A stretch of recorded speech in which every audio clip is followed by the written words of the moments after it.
Welcome to Hoops High, Chicago's leader in youth-produced sports broadcasting and youth media education. Hoops High is produced by high school students learning the skills of professional broadcasting. Hoops High is the flagship program of Free Spirit Media and is made possible in partnership with After School Matters, the Chicago Public Schools, and Chicago Access Network Television. We hope you enjoy the show. Hi, I'm Tiffany Moore, and I'm here at Westinghouse for the Hoops High Free Throw Classic. Today we have the Bulls versus the Celtics. Please stay tuned for more Hoops High.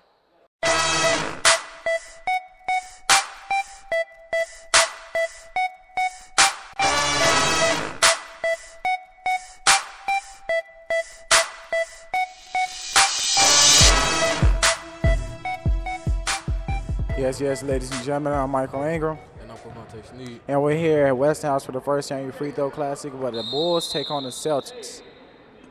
The Bulls at North Lawndale as the Bulls and Westinghouse as the Celtics.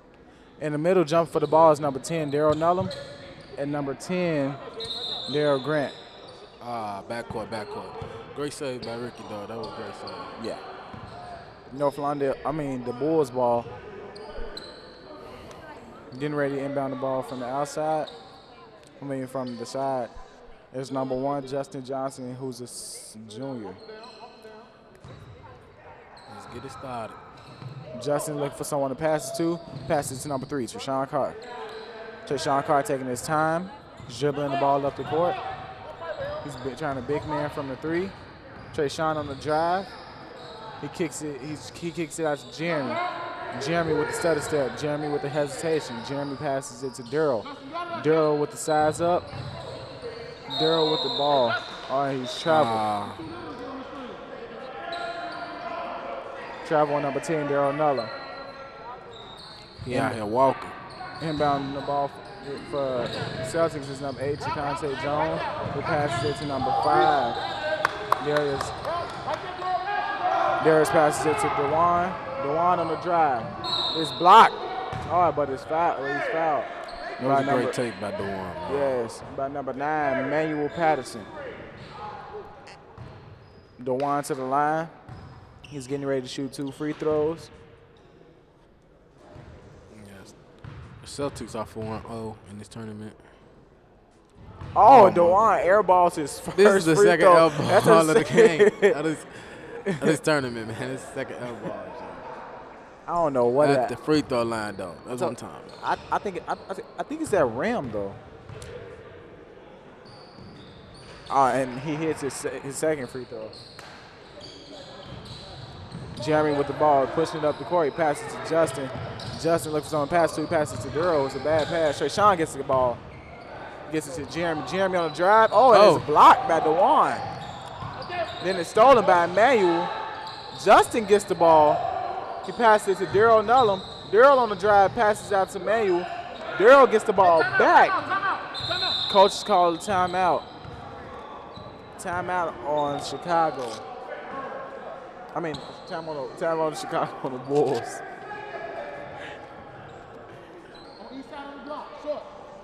Get ready to inbound the ball for the Bulls. Number 3, Treshawn Carr, who is also a junior. Passes it to Jeremy Williams. Jeremy Williams pushing the ball at the court. Justin Johnson running with him. Jeremy on the drive, and it's no good. Yes. We got the Celtics versus the Bulls. With the Celtics has a record of 4-0. The Bulls have a record of 2-2.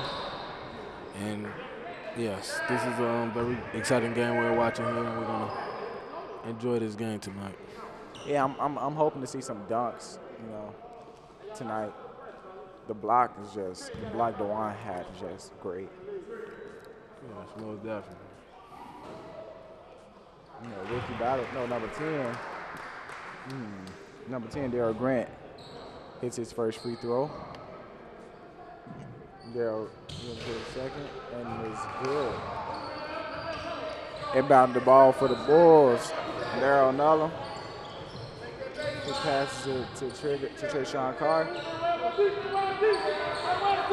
Jeremy gets the ball back. He passes to Trigger. Treshawn Carr. Jeremy with the ball. Great defense. He breaks the big man down. Justin Johnson with the ball. Thought he was ready to shoot it. And Daryl with the ball. Passes it to Jeremy. Justin Johnson with the pick. Jeremy with the ball. Jeremy with the floater. And it's no good. Manuel Patterson. Jump ball. Jump ball. Bulls way. That's great hustle. Oh, great hustle by both guys. Great hustle by both teams, man. Trayshawn Carr getting ready to inbound the ball for the Bulls. He passes it to Jeremy. That was bad. That was a bad pass. Jeremy passes to Justin. Justin on the floater, and it's no good. The one with the rebound. Ricky Battle pushing the ball up the court. Jeremy with the great defense. The one with the step-up mid-range, and it's good. You are watching Hoops High. Remember, you can watch Hoops High every Saturday at 8 o'clock on CAN TV, Channel 19 for all the hottest high school sports and action around. The ball is stolen by number 10, Daryl Grant. Number 5, Darius Mason with the ball. He passes to number 7, DeJuan White. Number 10, Daryl Grant again with the ball. He passes to number 8. Oh, wait, the little man got the rebound over Daryl. Number 5, Darius Mason. Darius Mason with the layup. Oh, Great wow. ball movement, great ball movement, but poor defense by No Flondale by not rotating. Trayshawn Carr with the mishandling on the ball. Ricky Battle pushing the ball up the court. Ricky stops the pops, and it's no good. DeJuan with the try to tip, and it's no good. The big man, number 9. Hoops High is produced by high school students learning to be professional broadcasters. All of the camera work, announcing, directing, and everything else is done by young students. Subbing into the game is number 4, Tim Gowdy. Subbing for number 3, Trayshawn Carr. Finna call him Trigger. Yeah, that's what they call him, Trigger. That's all they call him on the court is Trigger. Tim Gowdy in the game comes up with a block. Ricky Battles with the ball. Justin Johnson with the defense. He's directing the team. Daryl with the ball. Daryl blocks. That's a great take, man. Daryl pushing the ball up the court. Justin Johnson mishands the ball. He gets it back. Jeremy with the ball. Jeremy passes to Tim Gowdy. Tim Gowdy on a drive, and it's good. Come in getting buckets. Tim with a block and then a bucket on the other end. Free Spirit Media strives to give students a voice and is associated with True Star Magazine. You can check out them at www.truestars.com. Remember, True Star is where the teens speak the truth. Check out the Hoops High column in the True Star Magazine. On the previous play, number 10, Daryl Gant from the Celtics was fouled by number 9 of the Bulls, Manuel Patterson. Daryl misses his first free throw. Tim Gowdy looks confused. He looks like a deer caught in headlights. Daryl Grant getting ready to shoot his second free throw, and it's good. I think if the Bulls did a pretty good job of, just holding on to the ball. Jeremy pushing the ball up the court. They're yelling for Daryl to go to the basket. Deeper, Jeremy, deeper, deeper, Jeremy, deeper. Be smart. Jeremy with the pull up, and it's good. Great shot, Great shot, great pull up by Jeremy. Daryl is the only big man down there. Tim Gowdy with another block. Oh my God, Tim has 2 blocks and 2 points coming off the bench for the Bulls. With that being said, we're going to toss to our sideline reporter, Tiffany Moore. Hi, I'm Tiffany Moore, and I'm here with Michael Lewis. So, Michael, how do you think the game is going today? I think the guys are out here playing hard. It's a lot of potential out here, but I think a lot of them still learning how to play. So I know that you used to go to the old Westinghouse, and you graduated in 06. So how do you think this game differs from any of the other games that you've seen when you were in high school? Our games was a little more intense. I think we had a better talent level than it is now, but some of these kids are still pretty good. So you stressed that you guys had a better talent level. I know you played yourself, so compared to some of the guys on the floor, do you think that you're better than that when you were their age, you were better than they were? No, I see a lot of similarities in some of the players' game and mine, because I didn't play a lot of ball in grammar school, so it wasn't until I made it to high school that I really started to play ball. But they're gonna be pretty good if they stick with it. Okay, thank you so much for your time. Now I'm going to toss it back to our announcers. Thanks, Tiffany, for the sideline report. Tim Gowdy with the missed shot. DeJuan White pushing the ball up the court. Charge! Oh, Great charge. Great way great to take defense, the charge. man. Great defense. Yes, great way to take the charge by number two. Number two, Jeremy Williams. They yelling for Tim to go deep. Timeout by the Bulls. Great defense by the Celtics. Indeed. To make the Bulls call the timeout. Yes. With that being said, I'm going to talk to a quick PSA.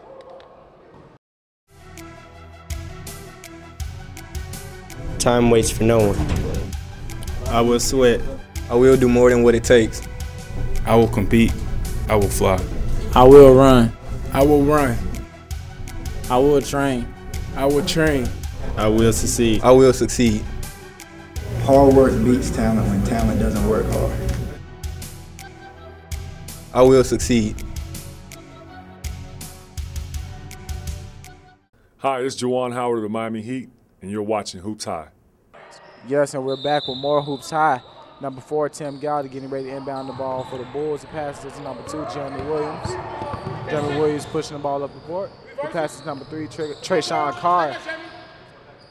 Tim Gowdy. Oh! If he would have held on to the ball.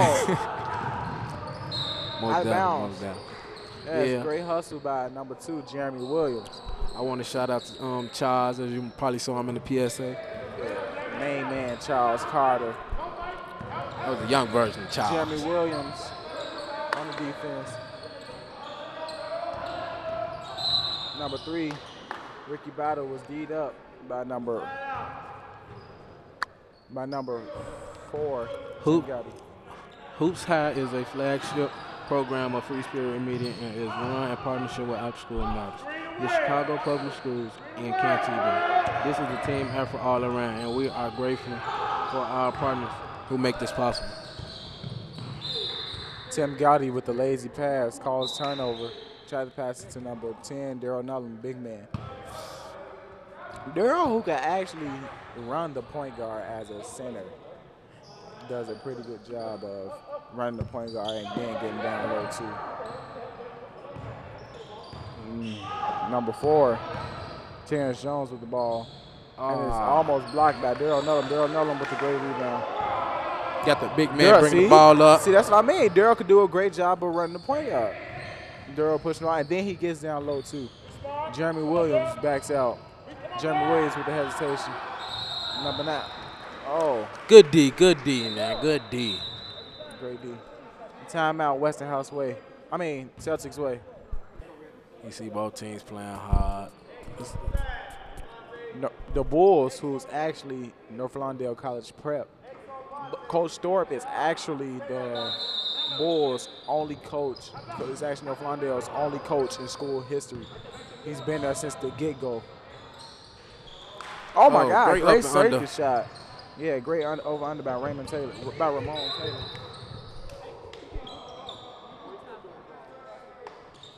A great D by the Celtics. Trayshawn Carr with the Butterfingers. And is out of bounds. Jeremy Williams with the ball. With the hesitation. He's pushing the ball up the court. He passes to the big man down low and he's fouled. Manuel Patterson, that would have been a great dunk. I would have been a happy kid if it would have been a dunk. Yes. He's not even a freshman yet. He's still in grammar school. Yeah, he's playing with the big guys. Yes. As you see him, he got the mixed match shoes on. Yeah. He got those Mikes and Nikes. Yes. But keep up with the game action and Hoops High crew with Twitter. Just search Hoops High FSM and follow us. Yes, and keep up with me, Michael Ingram, at Solo, SOLO, in all caps, _, capital K, Kid 8. Or you can follow Q at One Trey Crazy. We follow, well, I follow back. I follow back too. Yes, yes. Yes, indeed. Just mentioned it. Lamont Taylor with the 3, and it's no good. Manuel Patterson with the rebound. Gives it to Jeremy Williams. Jeremy Williams has to push the ball up the court. Durrell with the pick. Jeremy Williams with the hesitation. Manuel calling for the ball down low. Tim Gowdy with the ball. He passes to Darrell Nullum. Darrell Nullum goes up and go get it. Darrell slips. Can I see an oop? No oop. Oh, he misses the layup. Oh, but Ramon it. Taylor with a great putback. Darrell passes the ball to Trayshawn Carr. Trayshawn Carr, hesitation. He dribbles it out. And great defense on him. He passes number 4, Tim Gowdy for 3, and he misses it. Ramon Taylor with the ball. And it's out of bounds on Westinghouse. See me with those quick hands, man? I just saved my head. You just like I was T.O. or somebody. You wish it was. You right. I'm Michael Ingram. Just Google me. That's all you have to do. Tim Gowdy getting ready to inbound the ball. Number 2, Jeremy Williams with the ball. Pushing. Walking up the court. He needs to push up the court. Over the side, Jeremy. Yeah. Oh, he just carried. The Bulls has a couple of key players. They whole team are, not the Bulls, I'm sorry, but the Celtics. They are playing pretty good. They got 4 players who's scored. You got the one with 3 points, 1 block, and 1 rebound. You got Grant with 3 points. You got Ray with 4 points. And on the other end, you got the Bulls. As you know, they only got 2 points, but they split them with 2 players, Jermaine and Tim. And Tim has a great block at the beginning of the game. Tim Gowdy actually ran up the court trying to get the dunk. Well, Trayshawn Carr with the switch hand, and it's good. Coast to coast. Yes. Trayshawn Carr, that was a great switch hander. Darrell Nullum pushing the ball up the court. He passes number 2, Jeremy Williams. Jeremy Williams with the circuit shot, and it's good. Let's go, Jeremy. Coach is yelling up. They need to get back on D. Trayshawn Carr with the great defense. Forcing the pass it. Manuel Taylor with the great defense. Darrell Nullum with the rebound. Passes to number 2, Jeremy Williams. Jeremy Williams is looking pretty tired. Walking the ball up the court. They're calling for Darrell to come. The Celtics did a great job of switching out. Tim Gowdy, oh my God, quick crossover. Jeremy Williams with the ball. I think that they're just going to play the pass game. Jeremy with the ball, takes it up, and it's no good. Celtics with the rebound. That was a great deal by the Celtics. Yes. He takes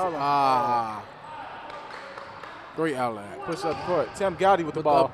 Tim on the drive, and it's good. Great shot. Oh, wait. Oh, he throws it right to Darrell. Great catch, Darrell. This is a good game so far. You know, the score is 12 to 2. I mean, 12 to 10. My bad. I still want to see a dunk, though, man. Yeah, I want to see it. I want to jump out of my seat. I want to go crazy. Oh my God! Send it to ESPN top 10. True. True religion, chick. Yes, you know, get my 2 Chainz on with the true. 2 Chainz. Hey, if 2 Chainz had a daughter, he would name her 4 necklaces. And with that being said, we're going to toss to our sideline reporter Tiffany Moore. Hi, I'm Tiffany Moore, and I'm here with Coach Williams. So, Coach, this first half, your team has managed to score 12 points, and they're up by 2. So, how do you think your team is doing, and is there anything that you think that your team needs to improve on? Yes, we're taking bad shot decisions. We're not running our offense at all. It's too much one-on-one. and we're giving these guys a chance to stay in the ball game by doing crazy things with the basketball. I know when I spoke to you on Thursday earlier, you said that your team is a very strong defensive team. So do you think that your team is executing defense as they should, or do you think that they need to step up on that too? Not at all, because every time we make them turn the ball over, we're turning it back over ourselves. So we're not doing a good job on defense at all and giving the ball right back. So we just got to run our offense and play better defense. So with the offense, does your team practice offense just as much as defense, seeing as though you guys are a defensive team, or is it more leaning towards defensive during practice time? Well, we do it both in practice, but we rely on our defense to, execute points. So we really rely on our defense to keep us in the ball game. Okay, thank you so much, Coach, for your time, and good luck. Thank you. Now I'm going to toss it to PSAs. You're rocking with Amari Stoudemire, and you're watching Hoops High. Watch it or watch nothing. Behind the scenes of Hoops High, it's more than interviews and replays. The crew contributes 110% in setup and production. While we have fun, we are also very serious about getting the job done. We have the opportunity to work with big companies such as Nike and to meet current and future NBA stars. We are Hoops High. Hi, I'm Steve Smith, and you're watching Hoops High. Yes, ladies and gentlemen, we're back with more Hoops High. Once again, I'm Michael Ingram. And I'm Cavante Sneed. And the score is 12-10 Celtics way. The Bulls, number 4, Tim Galley did a great job of cutting the lead down to 2. And Tim Galley, I think he's going to be one of the players to watch out for if he gets hot. Yeah, most definitely. Yeah, one of the players to watch out for the Celtics when in the clutch is number 7, my cousin DeJuan White. He's some kid everybody. He's actually my first cousin. I found that out like last week. So that's a good feeling, knowing that I have a cousin on his way to the league, and he have a little cousin on his way to the NFL, Back to the game action. Like I said, number 7, DeJuan White with the ball. Looks on pass to the big man, number 10, Daryl Grant. And the ball is just tipped around. We pass it to Ricky Battle, number 5. Mr. Darius Mason with the missed ball, and the Celtics get the ball back.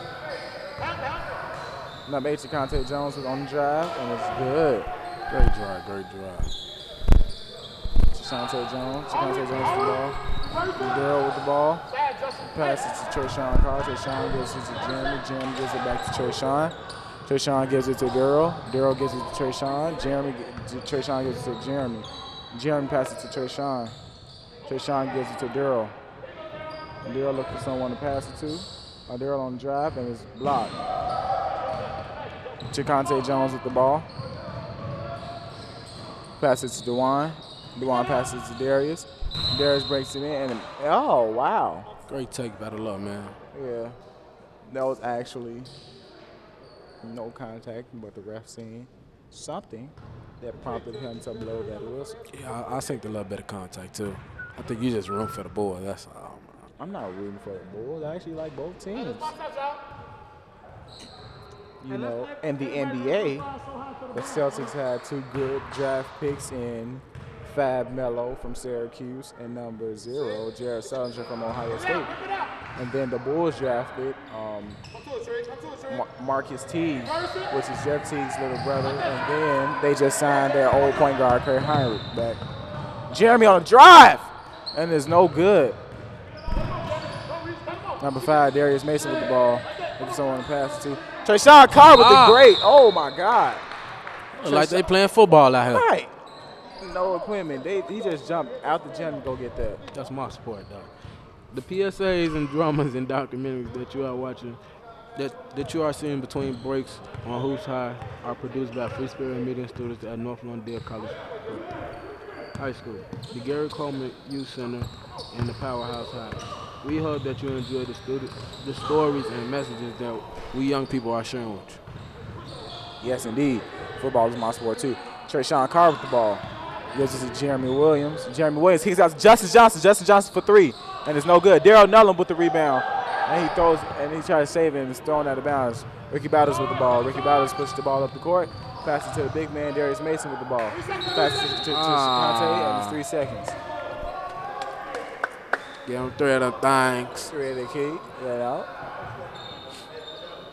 The great Reverend Brown and Coach Thorpe is the coaches. You see them over there just chilling. Great D by the Celtics, man. And it's Bulls way. Justin Johnson getting ready to inbound the ball. I think if he get hot from 3, it'd be pretty hard to stop him. Considering I've played against him before. Foul on number 3, Ricky Battles. With the reach in. Yeah, he's complaining that Treshawn Carr was holding him. Jeremy Williams with the ball. Jeremy Williams looking for something to do. Is he going to do a crossover? Hesitation, crossover. Kicks out to number 3, Treshawn Carr. Treshawn for 3. It's no good. Jeremy with the rebound, and it's in there. The little man doing his thing. Yeah, going through a thing. Treshawn Carr with the steal on the drive, and it's good. Oh, my God. Treshawn Carr with the great defense. Out of bounds on number 8, Chakante Jones. Please check out the Free Spirit Media website at www.freespiritmedia.org. Or check us out on YouTube. Search Free Spirit Media to view our YouTube channel. This is great defense by the Bulls. They're not going at all. Jeremy on the drive, and there's no way he gets his own rebound. He passes number 10, Daryl. Daryl with the layup, and it's good. The Bulls just took a 1-point lead, and it's a travel on the Celtics. Yes, as you see, the Celtics coach going off, man. He's pretty upset about what's going on. This is a very good game. Oh, as you see him, he's pushing his players. He's subbing in. He's furious, man. He's furious. He just pushed both his star players, actually. Yeah. Wow, this game is very, very, very intense, man. He ain't feeling this at all. At all. He just subbed his one big man. He actually just subbed number 10, Daryl Gant, and number 8, Chakante Jones. Yeah. As you can see, a shot on the bench, a shot of the bench. Yeah. The boys just came straight out and, you feel me, doing their thing. The little man Jimmy out here doing his thing. Yeah, he going through a thing with his 2 little rebounds he got, 2 or 3 rebounds. True. Oh, it was actually out of bounds. Treshawn Carr with the defense on number 4. Terrence Jones. Terrence Jones on the drive, and he actually climbs up the big man, Manuel Patterson, for the steal. For the foul. Terrence Jones up to the line for his first free throw, and it's no good. Yes. This is a good game, man. Indeed. Subbed into the game, I didn't notice, is number 6, Landon White for Jeremy Williams. Yes. For the Celtics, we got Coach G, and for the Bulls, we got Mr. Lewis Thorpe. And both of their teams are playing pretty good, man. Justin Johnson with the ball. He can't find nothing to do with it. Pass to Treshawn Carr. They should hurry up and throw the ball at the court. Justin Johnson with the ball. Look for someone to pass to. He passed to the little man, Landon White. Landon White on the drive with the floater, and it's no good. Ricky Battles with the ball. He loses it. Treshawn Carr with the ball. Oh, my God, between the legs. Treshawn Carr. With the Euro. Oh, and he misses it. Ricky Battles with the ball. Look for someone to pass it to. He passed it to number 4. Oh, look like he's finna dunk. Yeah, he looked like he was about to dunk. Terrence Jones. That's great take. I would have been happy. Daryl White with the ball, and Daryl Nolan with the ball. He just throws it out. Yes. Don't forget to stay tuned for the Free Spirit Media News at the end of the broadcast. They come on at 9:50 every Saturday. Learn about what's going on in Chicago and find out the latest on most important issues with teams. Foul on number 4, Terrence Jones. He fouled number 2, Jeremy Williams.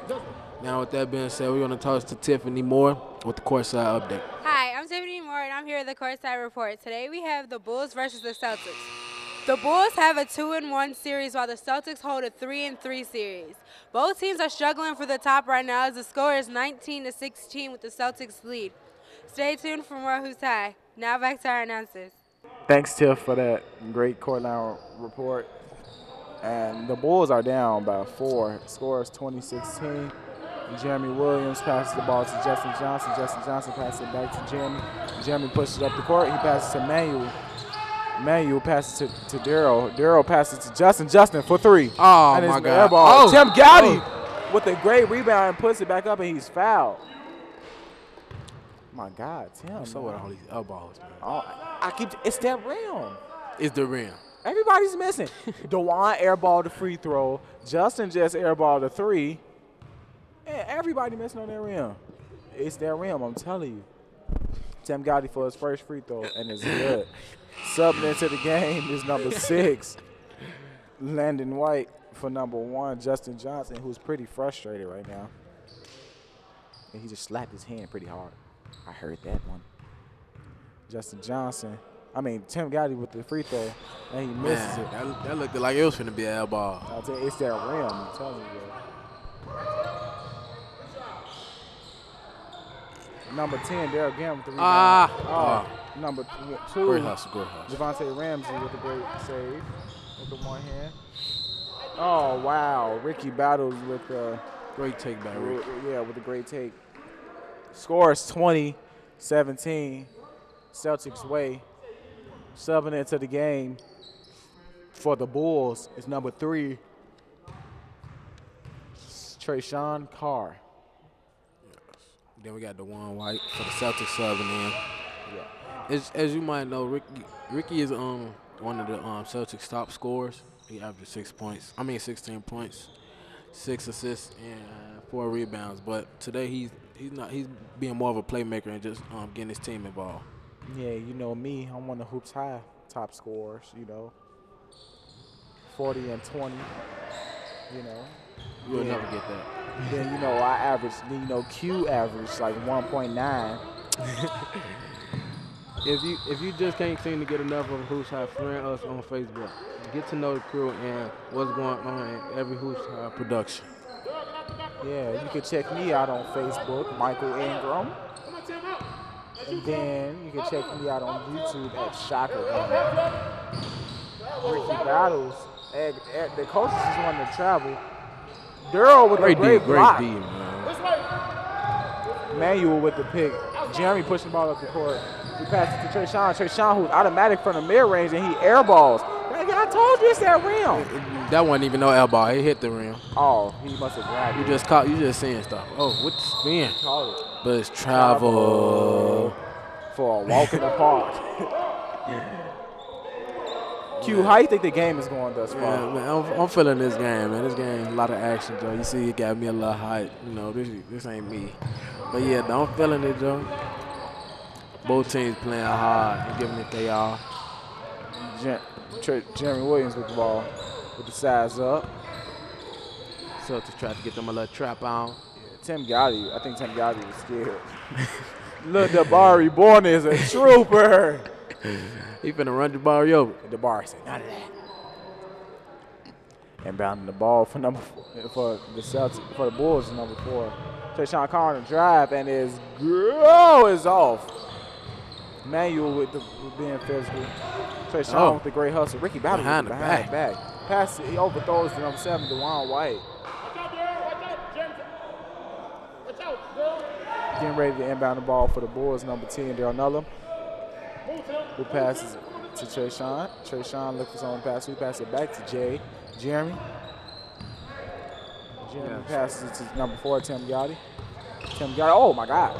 Tim Gowdy with the quick crossover. Tim Gowdy with the basket. It was good.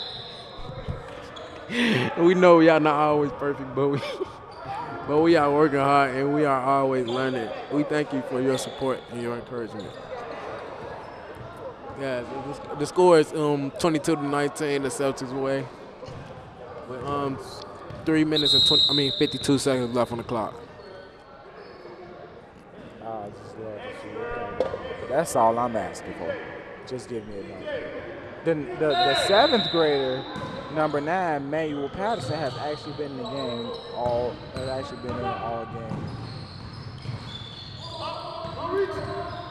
Jamal Ramsey with the ball. Oh! Great shot by Terrence Jones, who gets the steal off the inbound. Ricky Battles with the ball. He passes to DeJuan. And it's blocked. by Daryl, who actually makes it cuff. Makes it get caught on the side of the rim on the backboard. Trigg with the ball. Look for someone to pass it to. Pass it to number 4, Timothy Gowdy. Oh, Tim with the crossover. Tim with the great crossovers. Getting his way out.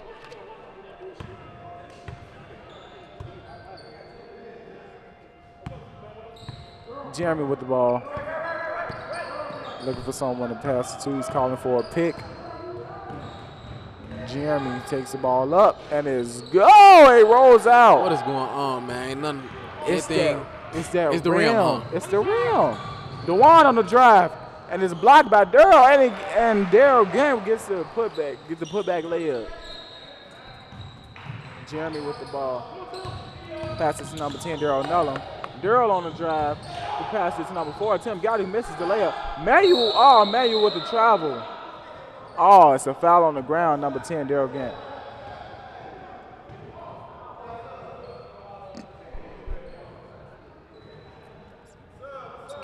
Subbing into the game is number 1, Donovan Griffith, who's a junior. For number 5, he actually hurt himself, Darius Mason. Jeremy with the great D. Trayshawn for 3, and it's good. Trigger with the great 3. Trigger with the defense on Ricky Battles. Daryl Nullum with the Want to see more Hoops High games? Now you can see a full game on iHigh. Go to www.ihigh.com/hoopshigh to see the games from the past or stream live from your home. What is going on? It was going in, but I think it was either between Daryl Gant and DeJuan White, who tried to go up for a putback, and it was all offensive interference. Oh, okay. Daryl on the take. Daryl looks for someone to pass it. The big man need to give it up. Jeremy Williams with the ball. Jeremy on the drive, and it's no good. Daryl with the rebound. Oh, DeJuan with the rebound. I'm sorry. He just robbed him. He robbed the man out of his rebound. That's not nice. Tim Gowdy with the foul on number 4. Terrence Jones, who's a junior. Look, there it is right there. And it was Daryl Grant who did that. Grabbed on the rebound. I said grabbed on the rebound. I mean grabbed on the the rim. He robbed him. Yeah, Daryl Grant got called for the offensive interference. Yeah, these are clutch free throws right here, man. The Celtics need to knock these down, even though they still in the lead by four, but they still need to knock these down, man. They're crucial. Now they up by 5. 5 plus 2 equals 7, and the score is 27-22. Trayshawn passes to Jeremy. Jeremy on the drive. L1! Jeremy is doing his good. thing. Can we get a replay of that? Of Jeremy and his N1 layup that he just made?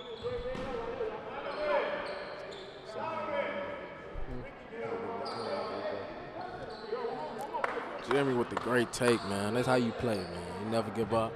Just keep playing ball. You never know. They might come out with the victory. Might send it to overtime. The score is now 27-22. I mean 27-25. The Bulls are down by 2. If they could lock up defense and hit clutch shots, it'd be pretty good. Great defense. A block by number 9, Manuel Patterson. DeJuan with the ball. He passes it to Ricky Battles, and he's fouled by number 2, Jeremy Williams.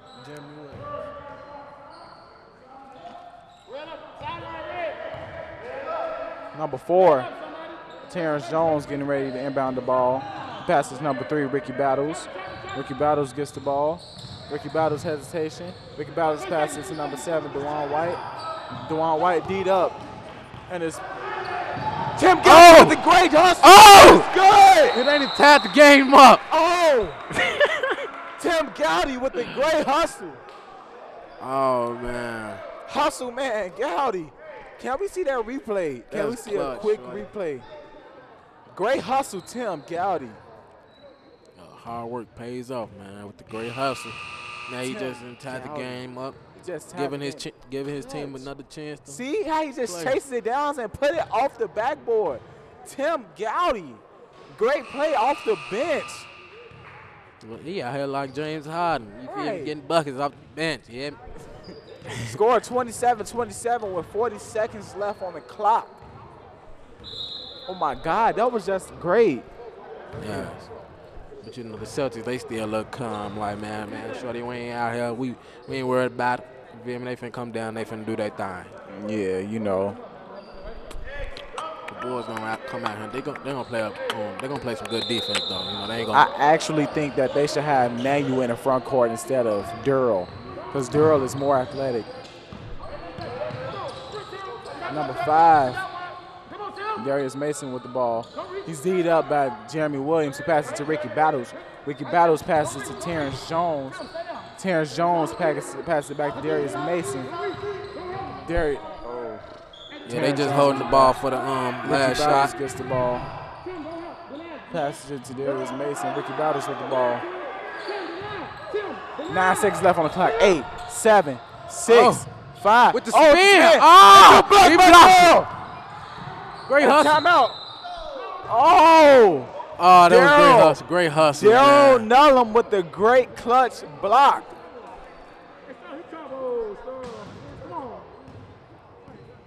Hey, man, I'm feeling this game, short. Yes, Tim Gowdy with the great hustle. Tim Gowdy is doing a great job off the bench. Gotta give it up to Darryl with the great block, man. That was clutch. Look at that shot. Tim Gowdy and Jeremy Williams, the two team leaders. If they can just lock down on the defense and don't let the Celtics get a wide open 3 or a tip into the basket, this game is actually going to overtime. The great block by Darryl Nullum, as you can see, and Tim Gowdy on the hustle, who actually throws behind his back and fall. As you can see, the shots of the coaches.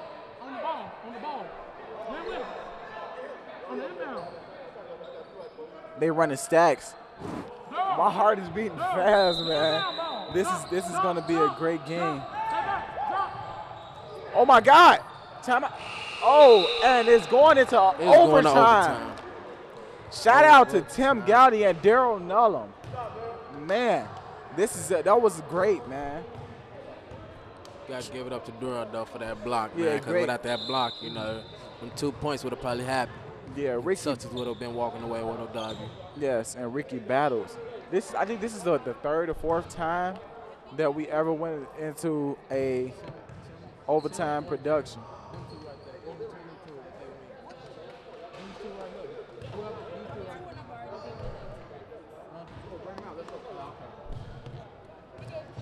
This is going to be a great 2-minute overtime.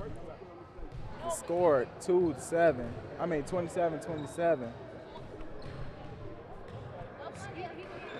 It's a good game, man. Now you got 2 minutes for the overtime, you know.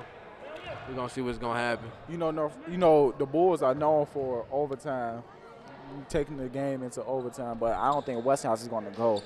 Westinghouse is doing a pretty great job thus far, you know, of just doing their thing. You feel me?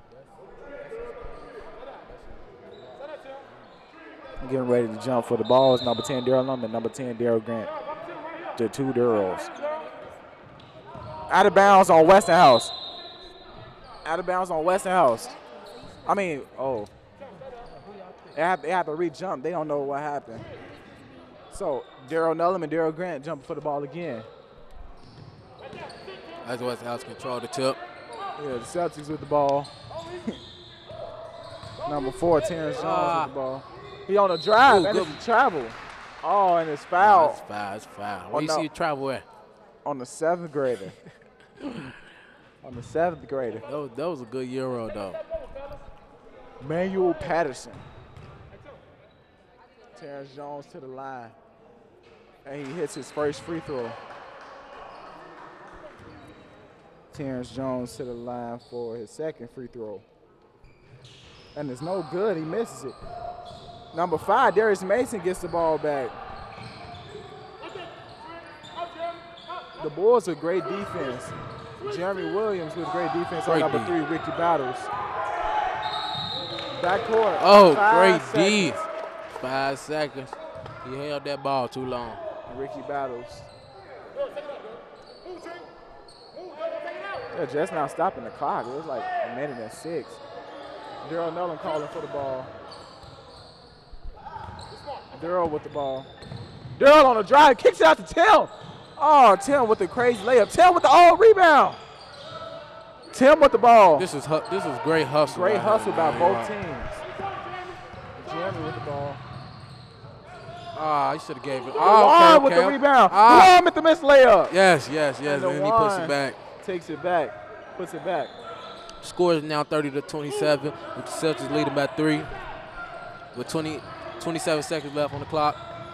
And you got the freshman now here. Oh, my God. With the spin. 7th grader, Emmanuel with the slow spin. Now the score is 30-29 with 23.6 seconds left. 23.6 seconds left. I think the Celtics coach should stop arguing with Jimmy Sanders, the head referee, before Jimmy take him up. True. And then that's going to cost his team the game. Or probably cost his team the game. Well, 9 out of 10, he's just going to get kicked out the game, you feel me? And the team probably going to have to coach themselves, or they got another assistant coach out here, you feel me? Yeah. Ready to step in and do the job. Yeah, and then they're going to have to shoot. And then if then if the Bulls knock down those 2 free throws and then stop the Celtics from they're going to walk away with a dub. Right. So that's why he should stop arguing and hold his tongue on the replay. Now you see the replay. Oh, is this a travel? No, it isn't. Emmanuel takes it up for the hook. I kind of think so. It's kind of hard to tell. Celtics with the inbound. Jeremy Williams with the ball. Tim got it with the steal. Trey Songz hit it with 3. Oh, Daryl Nolan with the rebound. And it's no good. Oh. Wow. It's a great game. I'm loving it. You're loving it. The crowd's loving it. The team is loving it. This is just a great game. I know if Trayshawn Carr knocked down that 3, that would have been a great. That would have been in the clutch. Much. What? I mean, tell me. These free throws right here going to be much in the clutch too, though. Because if he missed these and they get the ball, and then they'll score and they advance. Yes. It's going to be tragic. Tragic. Yeah. He like he confident, though. He probably going to knock these down. Yeah. At least one now. Yeah. And he hits his first free throw. The whole crowd is just, everybody's just rooting. The Bulls doesn't have a timeout. Doesn't have any timeouts.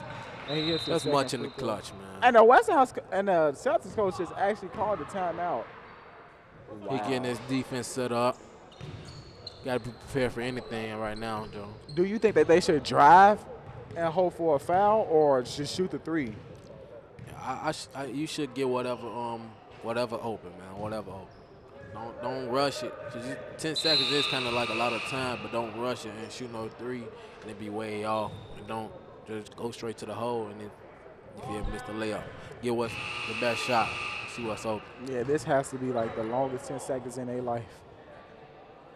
I'm shaking. I ain't even playing.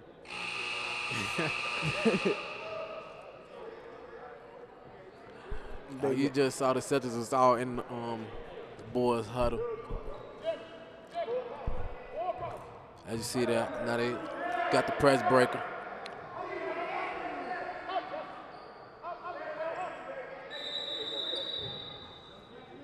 Tim Gotti with the ball, looking for someone to pass it to. He passes it up to the big man, number 10, Daryl, who passed it to Manuel. Manuel passed it to Jeremy. Trayshawn Carr for 3. If he hits. Oh! He just tied the game. Oh, wow. Oh, my God, man. Oh, my God. Can we see a replay of Trayshawn Carr's 3? Can we please see a replay of that? Of his clutch 3. That's clutch, shorty. That's what you call clutch. 3. As you can see, Trayshawn with the clutch 3. Wow. Shorty with the straight 3. Clutch. Wow. Straight clutch, you hear me? There is no seconds left. Neither of the teams should have. It should be a second overtime. Neither of the teams had a timeout left. Wow, that's just wow. Hey man, hey Joe, this game. This game is great. Oh my God. These people out here clutch. Wow, that's just Trayshawn Carr with the clutch and 3. The only thing they can do is throw the ball in and shoot. And he throws it up. Oh, and it's no good. Now we had it to a second overtime. This is the first double overtime and the first annual Hoops High Free Throw Classic. Wow. Man.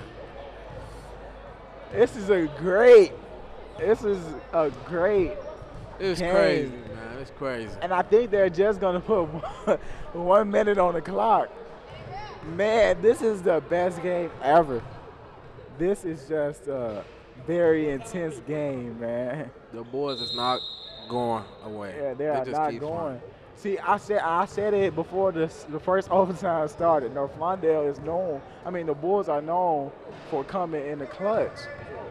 Trayshawn Carr, number 3. Trayshawn Carr with a great shot with the clutch time 3. The Celtics look exhausted a little bit. Hope they ain't too tired, because if it is, it's over with. Yeah, unless the Bulls can just get the ball. Daryl Nolan with the tip. Jeremy tips the ball off of number 5, Darius Mason, who's arguing with Jimmy Sanders. Daryl Nolan with the ball. Daryl on the drive, and it's no good. It's off. Darius with the ball. With the hustle. Jeremy with the great defense. You got 50.9 seconds left. 30 game tied 32-32. Yes, the crowd is going crazy.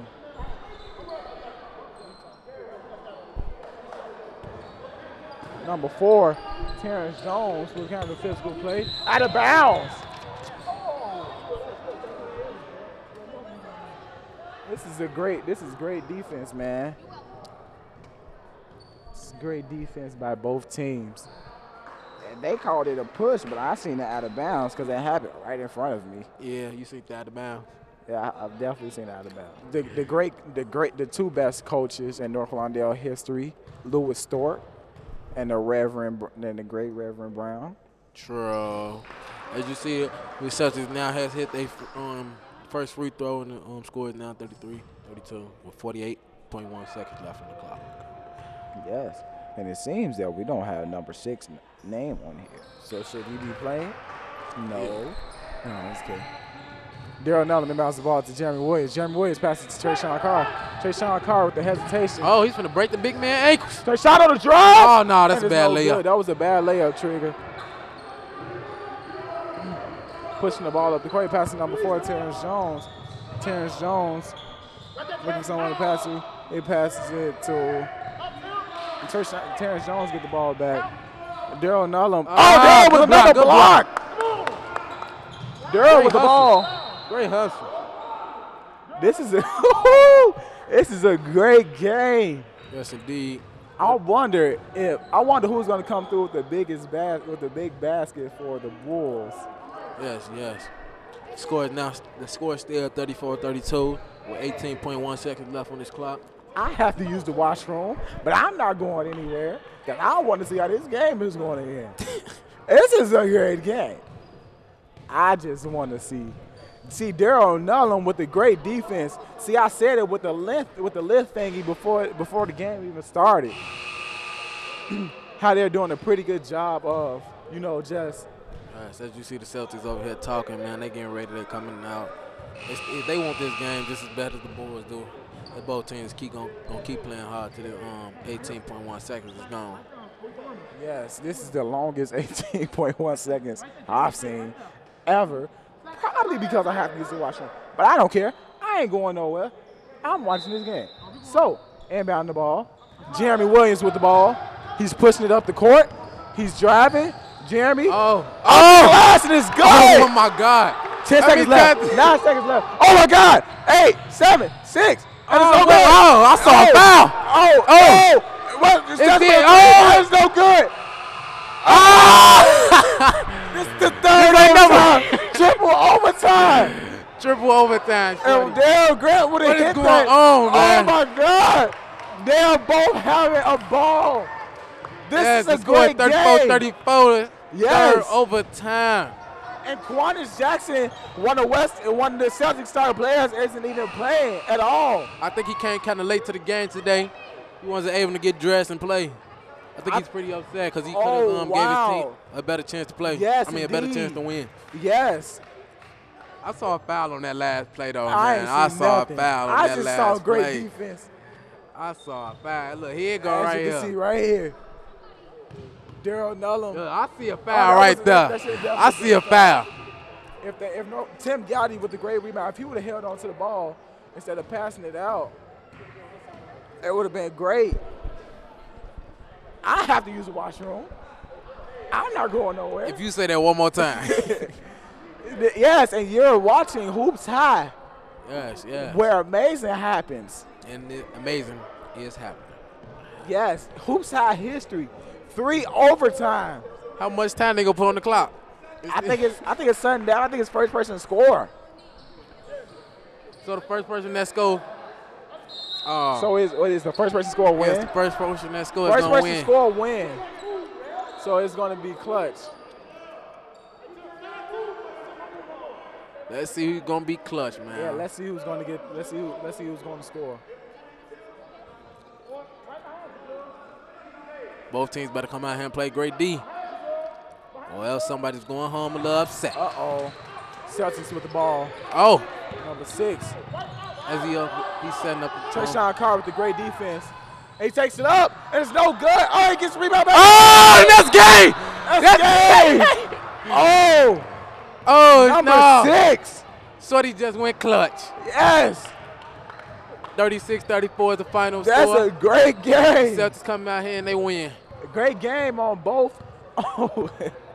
Great game on both. In the clutch. Yes, great game. Great defense by both teams. Yes. That's the best game so far in this best game ever. Hoops High Free Throw Classic. Yes. Man, 3 times. 3 overtime. I don't think neither of the teams is mad. They're just smiling. Wow. Can we see a replay of that game winner? Whoever hit the last basket. Hey, number 6. Hey. Don't y'all call him fraud. See, he takes it back up. And it goes in. Man. Q, what was your favorite part of the game besides the game-winning shot? The game-winning shot. I ain't got nothing else to say. But with that being said, we're going to toss to our sideline reporter, Tiffany Moore.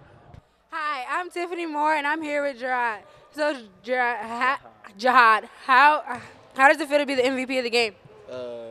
We supposed to have been won the game, and so it was like the 2-3 overtimes weren't even worth playing, but it was a good game. So you say that the 2 and 3 overtimes weren't worth playing. Do you feel like that the Bulls were not a threat to you guys? No, Flondale is not a threat. We just had a bad game. Seeing as though you said that they weren't a threat, why do you feel like your team let them get so close to the score? We weren't playing no defense, and then it's like, so they just get right past us every time we don't play defense. So we made the game hard, not playing hard. Oh, okay. Well, congratulations on being the MVP, and thank you so much. Make sure to check out Hoops High every Saturday at 8 p.m. on CanTV Channel 19. So please stay tuned for more Hoops High. Pass it to number 4. Look like he's finna dunk. He's driving. Jeremy. Glass, and it's good. Oh my God. Can I see an oop? No oop. He misses the layup. But Taylor. Tim Gowdy. Oh my God. Tim Gowdy with the quick crossover. Tim Gowdy with the basket. Good. He should have gave it. Okay. With the rebound. Long with the missed layup. And it's Tim Gowdy with the great hustle. Good. It ain't tied the game up. He takes it up, and it's no good. Oh, he gets the rebound back. Oh, and that's gay! That's gay! Oh! You can watch Hoops High on CAN TV, Channel 19, every Saturday at 8 p.m. Please visit www.hoopshigh.org to learn more. Hoops High and Free Spirit Media would like to thank our sponsors. We are grateful for their support in making our mission of youth media education and opportunity possible.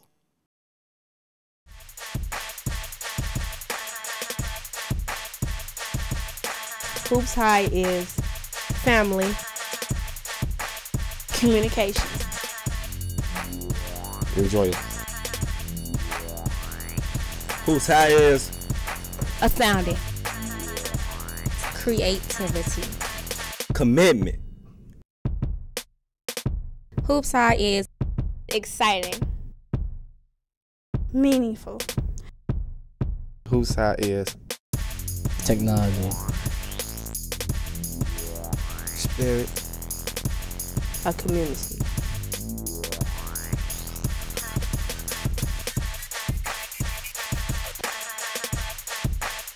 Hoops High is home,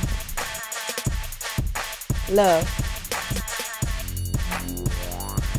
dedication, inspired,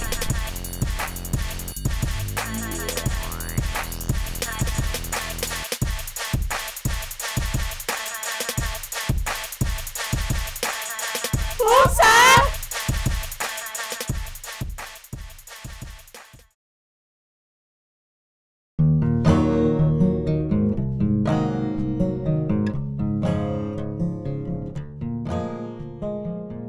If they probably never was exposed to it, they probably would have never have done it, but it's something that you see that interests people a lot. I never worked with a camera, you know, it was my first time learning about a camera, you know, zooming in, zooming out. It was a real good experience for me, you know. I think it changed a lot in me too. It changed how I think, and it changed like something I like to do in life. When I get older, I want to be some type of actor. So being in this classroom really helped me out, really exercise my ability to act. We shooting it and we shooting it off like what we done been through, and like people get to see it and they watching it and they liking it. Like young kids in the community can do stuff that's like worth some type of value.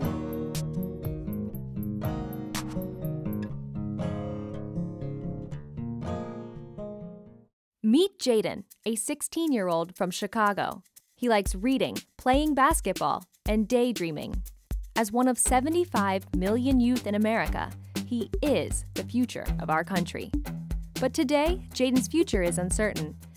A new economy is evolving as Jaden tries to find his way in a school system where more than 42% of students drop out and even more fall behind. For Jaden and others like him, the future looks grim.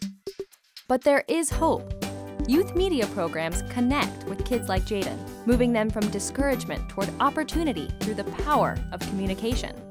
Jaden learns about journalism, technology, and culture. He spends his time engaged at school, in youth centers, and at libraries. He discovers how to observe the world around him and share his own stories.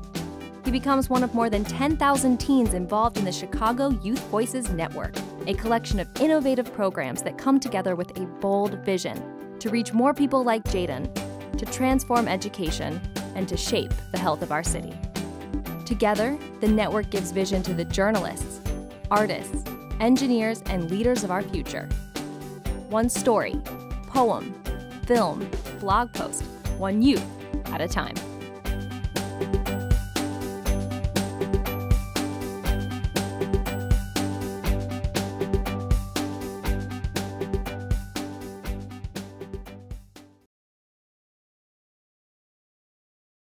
I remember the days way back when I was a child.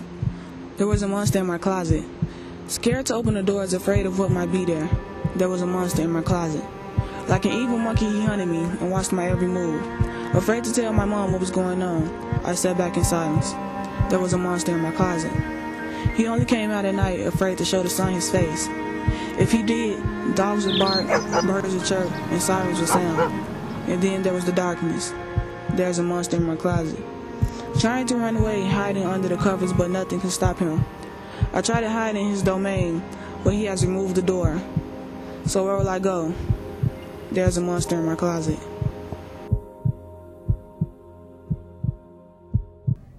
Sexual abuse is a major concern in America. This issue is affecting families across the nation.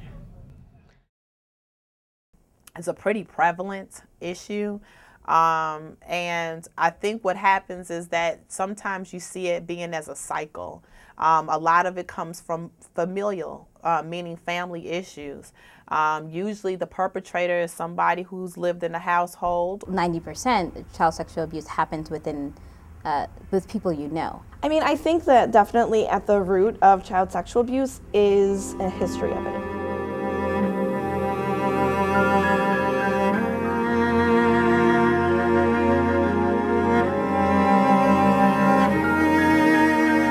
I think in a lot of different abuse, I see such a pattern of, well, this happened to me.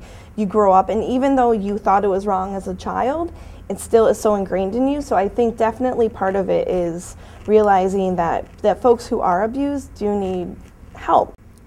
Because the effects of childhood sexual abuse can be so hurtful, it is critically important that we try to find ways to stop abuse from happening. When a child comes in, they may be acting up, they may be having difficulty in school, they may be withdrawing from family.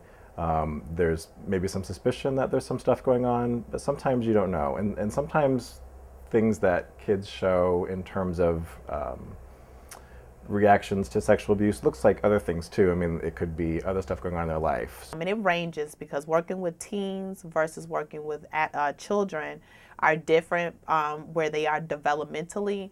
So the manifestations of child abuse can look different. The sexual child abuse looks different. I didn't deal with my sexual trauma from childhood until I was an adult. But going to therapy and particularly working with therapists, psychologists who specialize in sexual trauma has been one of the most rewarding and most transformative experiences of my life. My sister told me that she was sexually assaulted. I was the first family member that she told. And so in response to that, I didn't really know how to help her, as so many people, when they hear somebody that they've loved has been sexually assaulted. And she told me that she was sexually assaulted twice. My senior year, I made this big performance about my sister's healing process, using my own photographs from that initial story, re-documenting her, and using music and art. And now me and my sister, we started a nonprofit together, and we've used that story, and we've gone to over 100 different colleges and universities, like talking about her healing process, but how to end sexual violence, which I think we often don't talk about, like the healing process. Sometimes we talk about the assault itself, but not how people have to put the pieces back together after something like that has happened. Children who have been sexually abused face too much pain to bear the emotions by themselves. Because children don't have this level of verbal sophistication that adults have, art therapy is one of the primary mediums to use with young people or young children because of their verbal ability, right? So a child might not be able to say how something makes them feel, but if you have them draw it and you talk about that, then you can get a lot of different ideas, and you can both diagnose children through that, but also help them heal. As a diagnostic tool, it's helpful to watch what they do with their toys or in their art if they do art therapy. In terms of treatment, a lot of times I've used puppets, you know, and kind of that's a safer way to kind of talk about things that are uncomfortable. Usually it goes unnoticed because usually the victim is scared to even share what has happened. What happens, especially in the school system, you pick up on behaviors, whether it's the child or the adolescent, that gives you kind of a clue that something has happened, you know, that kind of opens up the doors to have further conversation about what may be triggering that child to have, you know, to behave in such a way. If you're a young person and you haven't heard anyone else even mention that this is happening, you're probably feeling like you're the only person. So I think just getting awareness out, starting to talk about it, having a dialogue around these issues, and letting young people know this is not okay. If this is happening to you, you can come forward, you can talk about it. We just have to start having these honest talks about it, right?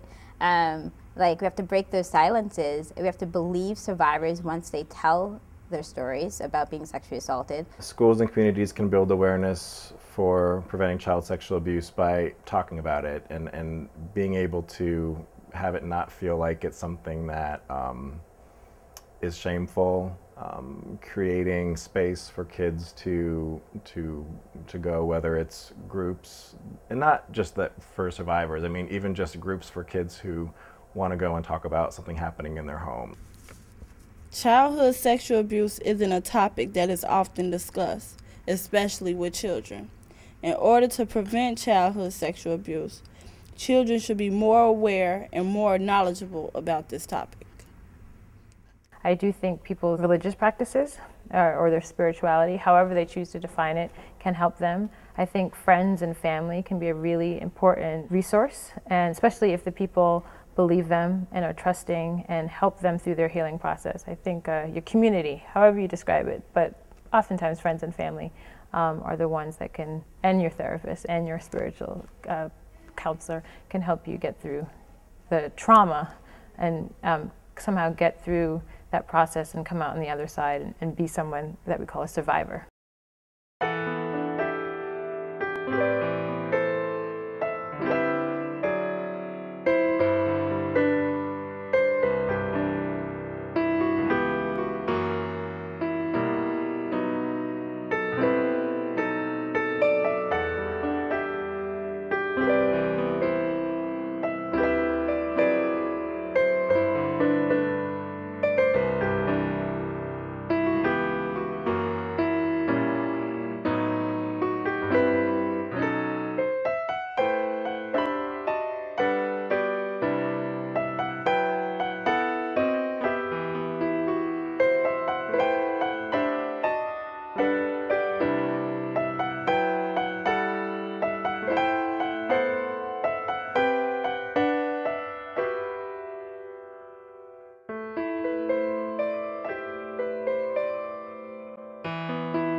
I remember when I was younger and first started understanding life. I remember the first funeral I ever went to was my grandfather's. I remember all the memories me and my family shared at our family house. I remember when I used to be able to actually say I had a good, happy family that never fought one another. I remember I was young and would run the streets on Pulaski Road with my friends. I remember growing up with so many of my friends. I remember one person I grew up with killing a person we all grew up with. I remember telling my great-grandmother I was going to go to the NBA and take care of her. I remember running in the house the day my grandma said she was about to die. I remember looking at my grandma's face as she slowly crouched over and passed away. I remember seeing my grandmother in a casket. I remember saying to myself as my grandmother was being placed in the ground, how will I go to the NBA and take care of my granny? I remember tearing the entire house up after seeing my grandma die. I remember locking myself in a room. I remember cracking so many jokes after seeing my granny die. I remember asking myself, why do I crack jokes all the time? I remember the only answer I had was to hide the pain and all the things I've been through. I learned how I can't let my past control or determine my future. I remember I wished I could stop remembering.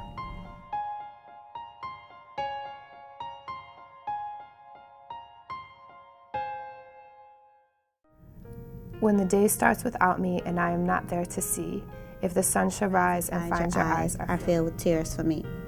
But when the next day starts without me, please try to understand that an angel came and called my name and took me by the hand. So when the next day starts without me, please don't think we're apart. For every time you think of me, I'm right here in your heart.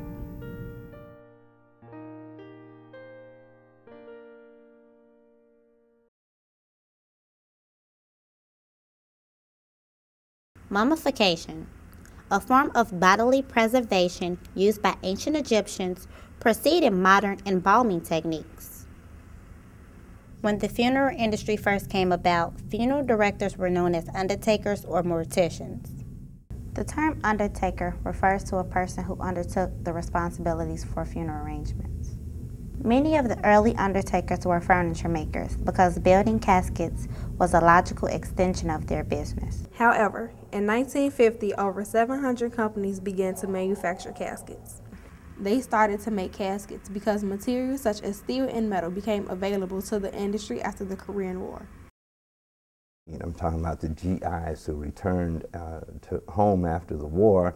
And then, of course, the GI Bill, which was a promise to, for the returning soldiers to get access to an education, and many went into the field of funeral directing.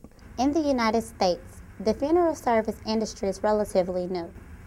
Until the 20th century, funerals in the United States were organized by family and neighbors and held at home. People were often buried on family property.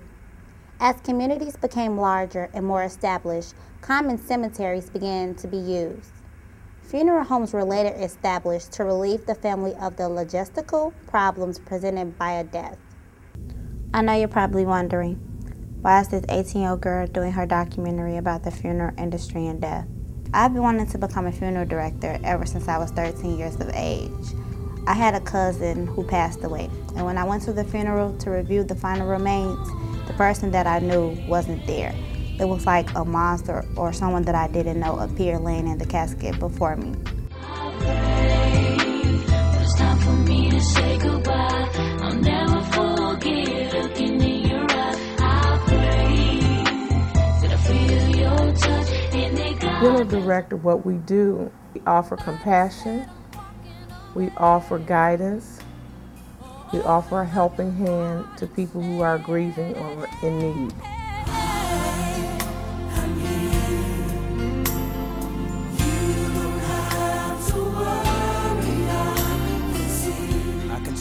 Embalming is to be able to stop any further decomposition. You would have to, take the organs out and treat them with a cavity fluid, and it's a very, very strong preservative. There are health risks to being in a room where you're working with chemicals like that. Cremation is where your body is inserted into this big hot oven, which we call a retort, and it's set for like thousands and thousands of degrees versus the regular oven temperatures. And what it does, it incinerates the body to form ashes. The popularity of cremation has reduced the need for both embalming and traditional burial.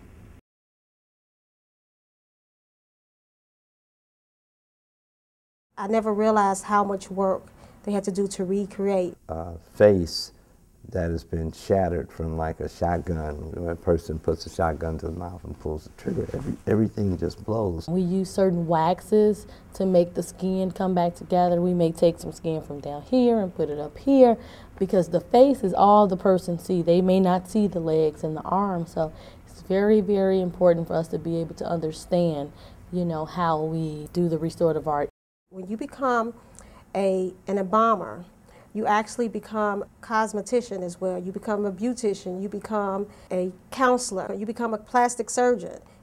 The question that many people may ask is, why does it cost so much to die? Average cost is about $7,000 to $10,000. It's a reason why funeral services may cost $7,000 or $10,000.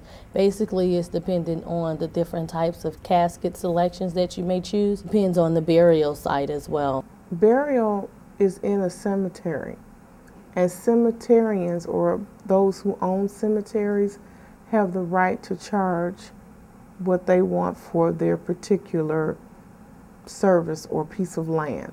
So $7,000 does not just go in the pocket of the funeral home. You have to pay your personnel. You have to pay for your insurances. You have to pay for your light, gas, telephone, and water bills. The different insurances on the cars, the building. We have to get BMI ASCAP licensing every year in order to play copywritten music.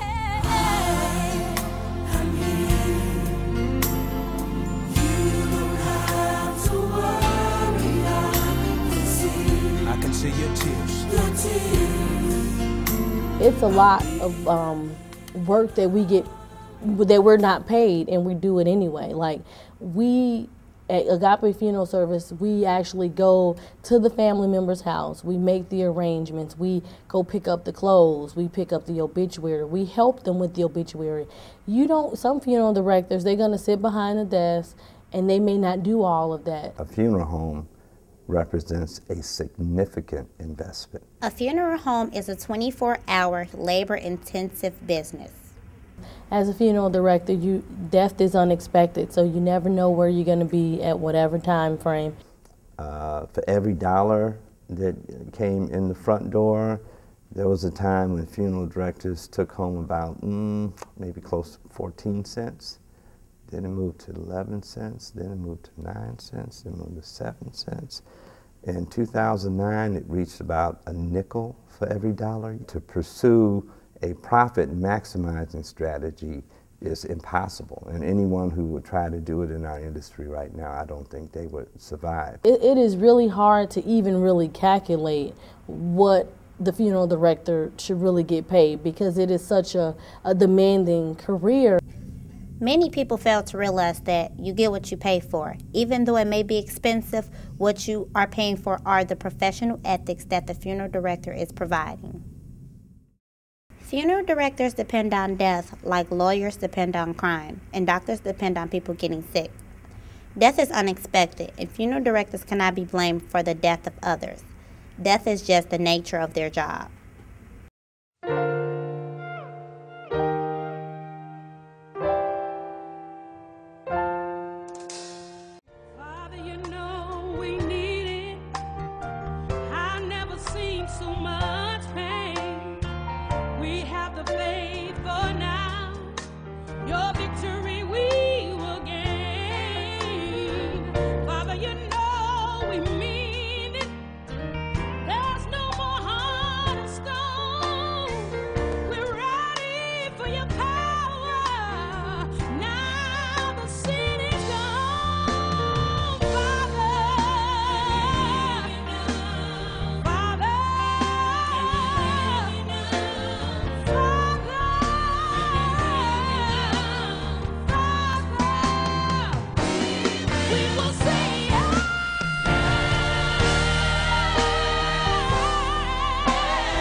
I live in a community where violence is everywhere. I have seen horrible things. I'm afraid for myself. I am afraid for the smaller kids. I worry about what this neighborhood is coming to. That's why I go to a youth center. That is why I work on my attitude. That's why I'm nice to the kids around me. I am my anti-violence. I am my community's pro-peace.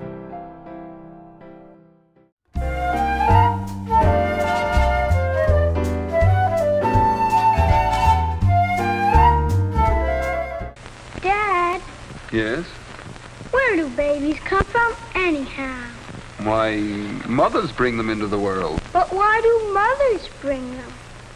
Johnny, by the grace of heaven, mothers are the only ones who know how to bring babies into the world. How did we all learn about sex? By doing it. Trial and error. Yeah, they say you learn by your mistakes. My sexual health education was not very good, and I don't mean to like put Carrie on the spot, but like there was no standard in Chicago, just like there is no standard in Illinois, and there's no standard across the nation. Students in my class see a vaginal birth, they see a cesarean birth, they watch people talk about how it's affected their life once they become a teen parent. We also go the other route where I spend a lot of time showing them visual pictures of genital herpes, genital warts, like chlamydia, gonorrhea.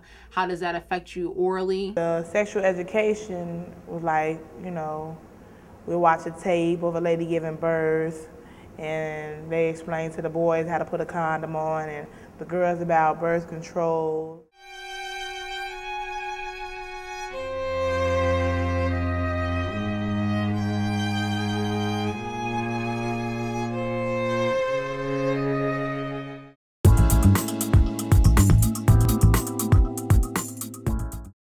Sexual education in the high school that I attended was very, somewhat straightforward, but not enough straightforward because there were a lot of, students having sex. I wasn't really thinking about having sex, so I wasn't taking that serious. But they did talk about it, but they didn't go deep into it for the ones that were having sex at the time. It depends on the genuality of the teacher. If a teacher just comes in and they're saying, don't have sex, don't do this, don't do that, and they're not engaging the conversation on why you shouldn't do it, then it's probably not going to be as proactive as possible. We played. We was very goofy, and I don't think it reached a lot of kids. I know it didn't reach a lot of kids. So they really don't even give you a choice. They say, this is what you should do, this is what you have to do if this happened. Just wasn't even effective at all. Because kids still, at the end of the day, was gonna do what they wanna do, and some of them didn't even make the right decisions. It's their choice, it's their own personal choice. Sex education don't play no part in anybody's sex life, why they start having sex. It's just stuff I'm finding out that I could have learned through sex education, but I didn't.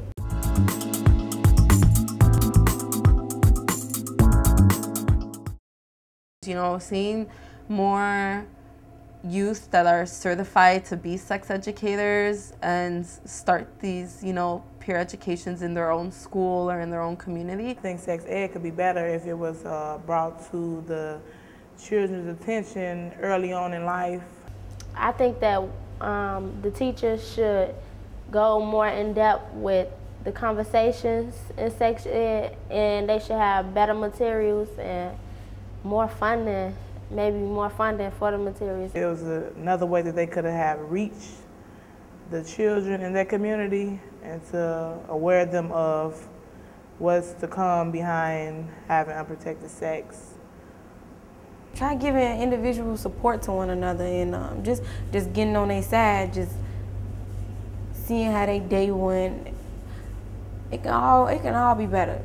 Yeah, sex education should address things outside of high school. There are a lot of reasons why teens become sexually active. Like most girls don't have self-esteem, the lack of love, and that's why most girls want to become pregnant because they don't feel love. Just could just be more, on a friend-based level, y'all seen that? Don't be doing that, y'all. That ain't, list some facts behind it. Tell the real reason, the real factors behind it. Most of them girls be insecure in them videos. Most of them girls only do it because of money. They're not happy with that. I definitely think that the media influences choices that youth make.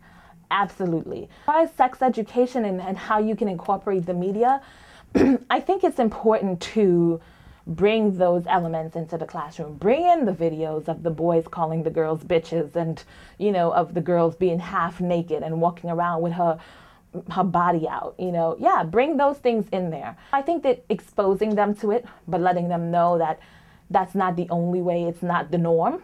I think that's more effective than just telling them, oh, don't look at the video, or just letting them think that that's all there is to it. So yeah, I definitely think it influences them. Yeah, the media influence all that we're dealing with sex. Sex sales. I remember when I was a little girl and videos coming out, I used to be trying to be the person just popping and stuff, dancing and all that. And I was no older than 8, so. And the society, as it's becoming, is getting more effective. And the generations, unfortunately, are getting worse.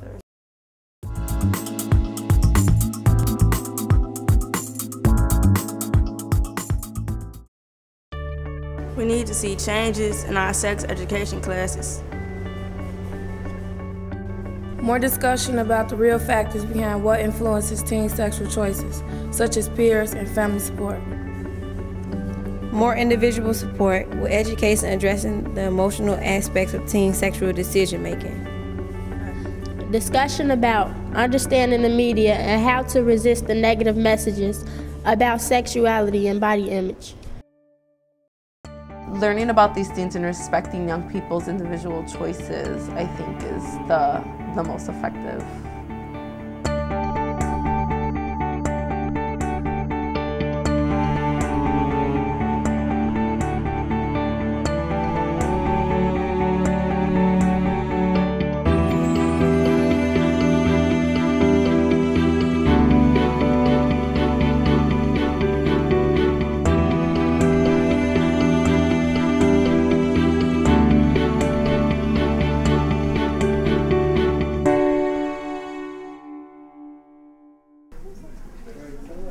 Dang, where they come from?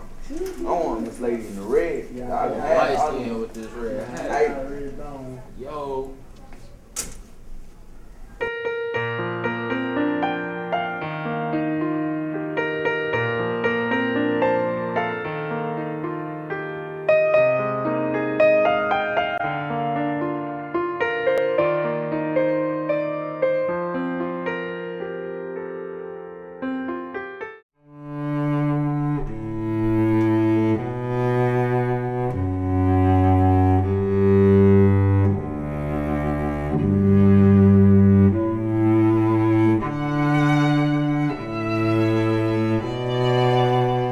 In vitro fertilization is when the egg and sperm are combined outside the body in a petri dish.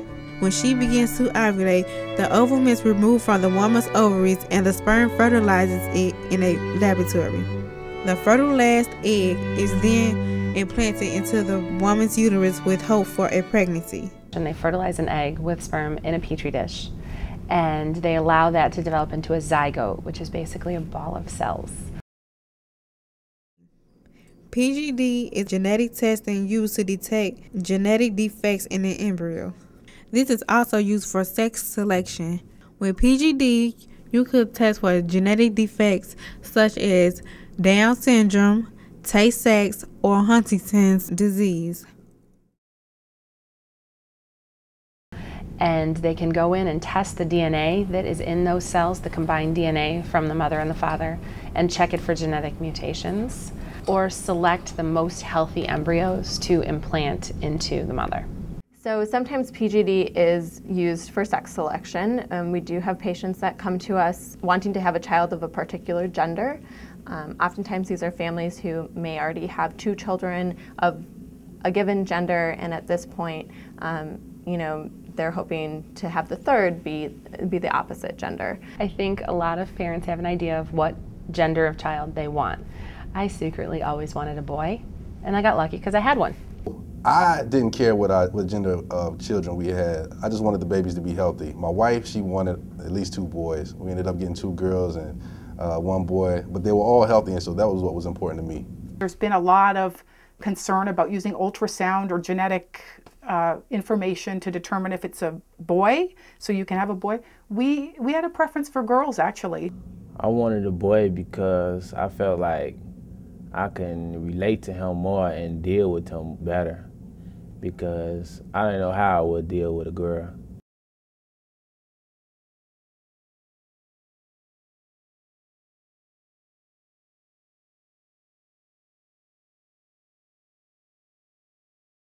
We still recommend for patients that become pregnant that they do consider doing prenatal testing such as a CVS or an amniocentesis. And the reason for that is because PGD testing is not 100% accurate. Depending on the type of testing you're doing and also the cell that we're testing, the accuracy can range from 90 to 98%. And when you do testing on a CVS or amniocentesis, that testing is usually greater than 99% accurate. They do what's called a level 2 ultrasound, where they do more extensive measuring of the fetus to determine if there are any markers for a genetic disability. And then if someone displays, if the fetus displays markers of a genetic disability, like a large head size or abnormal limb length, they will suggest that the person undergoes an amniocentesis. Because I didn't have any of those, it was never even suggested for me. But I do have friends that have had to make the decision whether or not to undergo an amniocentesis. And most people I know have chosen not to because there is a pretty high risk of miscarriage surrounding amniocentesis because they have to actually put a hole in the wall of the uterus.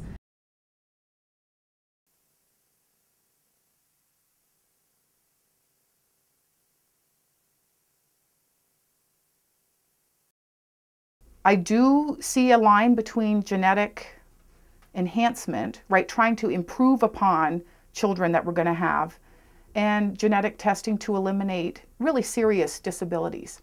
I don't want to suggest, that we don't want people with disabilities in the world, but we know that some of them are so severe, either the child will die within a year or two of birth, or, they may live for 30 or 40 years and then have this horrible death. Tay-Sachs disease is a genetic mutation. It's most common in the Jewish population. It's a brutal disease. Typically, kids who have that disease, I believe the average lifespan is under 5 years old. It mutates the nervous system, the muscular system. A lot of children with Tay-Sachs never learn to speak, never learn to walk. They never have what would be considered a normal existence.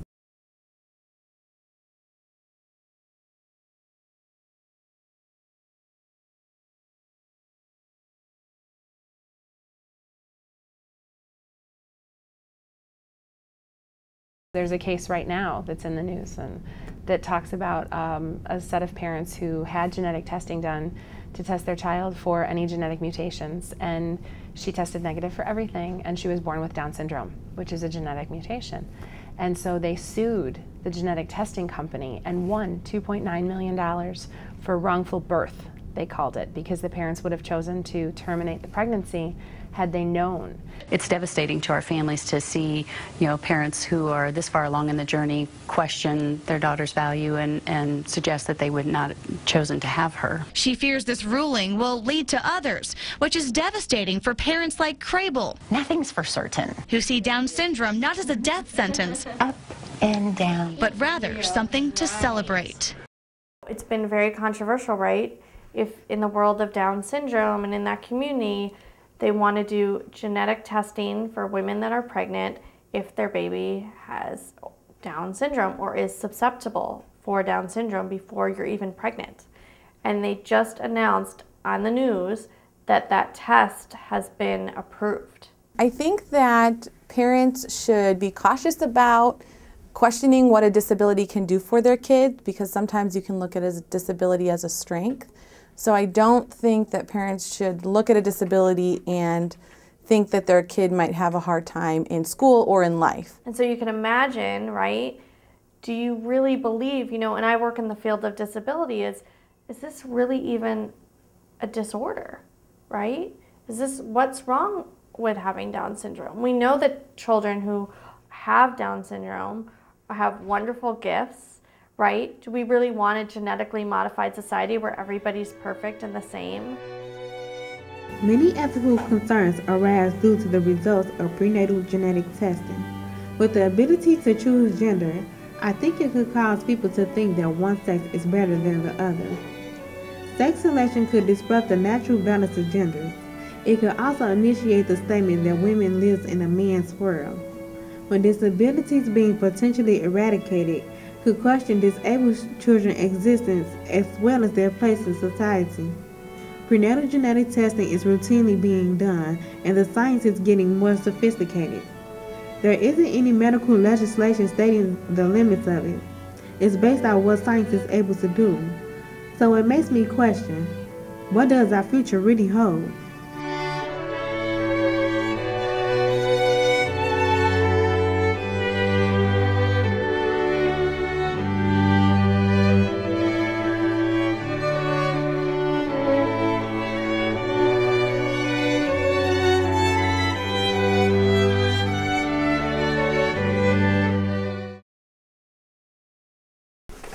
Hey, what's up, y'all? Hey, girl. What you doing tonight? Nothing much, my baby. What y'all on? Girl, come outside with us. You always in the house. No, I can't go at this time. Because what? I gotta watch my baby. Let your little sister get her. She ain't doing nothing else? No, I'm a parent first, not this family. Hey, you're lost. Me as a teen mom have been pressured by a lot of my friends to go out and have fun besides taking care of my child. But it's up to me to make the decision that being a parent comes first. It's parenting over partying.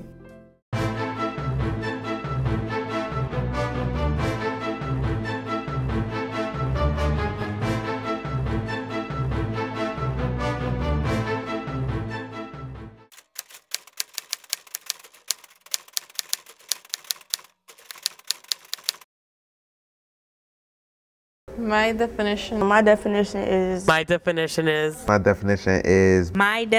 is. When a parent focuses on their child's academic success.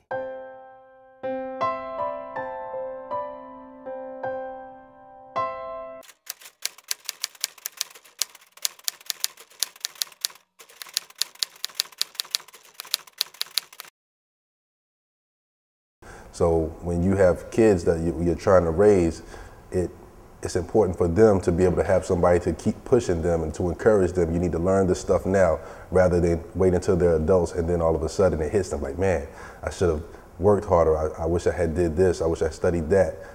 So it's important that a parent kind of help be there to guide their child along.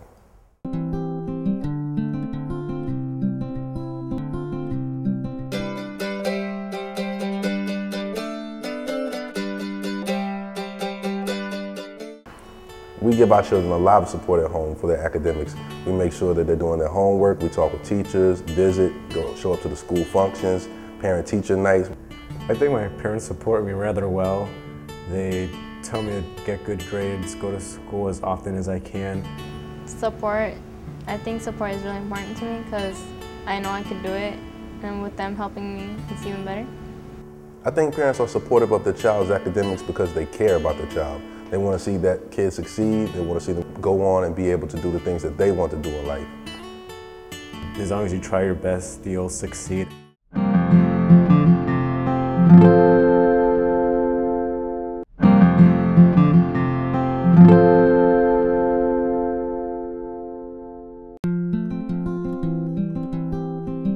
Just really no support there, so I had to force myself to do well in school and balance out home life at the same time. I have to depend more on myself than being able to talk to my parents individually. For the most part, I think that if they have no support at home, like absolutely none, usually they don't do as well in school as their peers who have support. In the sense of, you know, sometimes you see students who are turning things in late, arriving late to school, not feeling like they're adequate enough. I think a lot of people don't have the support from their parents, so that's why they drop out of school and they don't get a good education. Generally just have sometimes like an attitude of, I can't do it because I'm not getting what other kids are getting. Makes it more frustrating, adds stress to everything. I feel like I have to depend more on myself than being able to talk to my parents individually. If the parents aren't involved, the child can just kind of slack off. Because without home support, we wouldn't be able to do, or our jobs would be much harder in the classroom.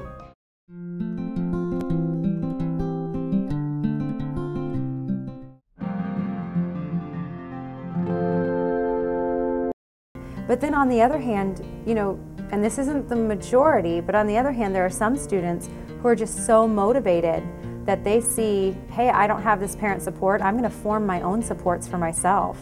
And sometimes they excel. So, but that's probably not the majority of students without support.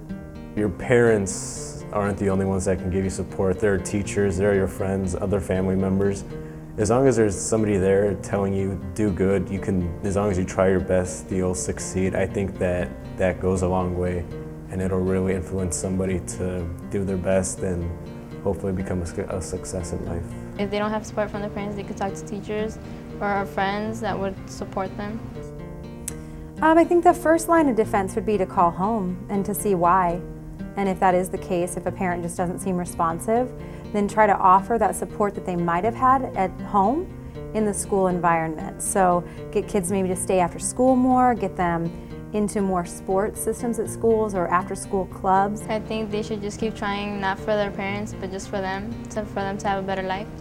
There could be more talks instead of just turning into arguments, and then paying more attention to the kids. I think designing perhaps opportunities to talk with them, to really make them feel cared about. Try to find a home away from home, so don't depend on people in your house to tell you to do well. Let somebody else do it. If I tell myself I'm going to do good in school, I'm going to get a good job, then I believe that I can do it.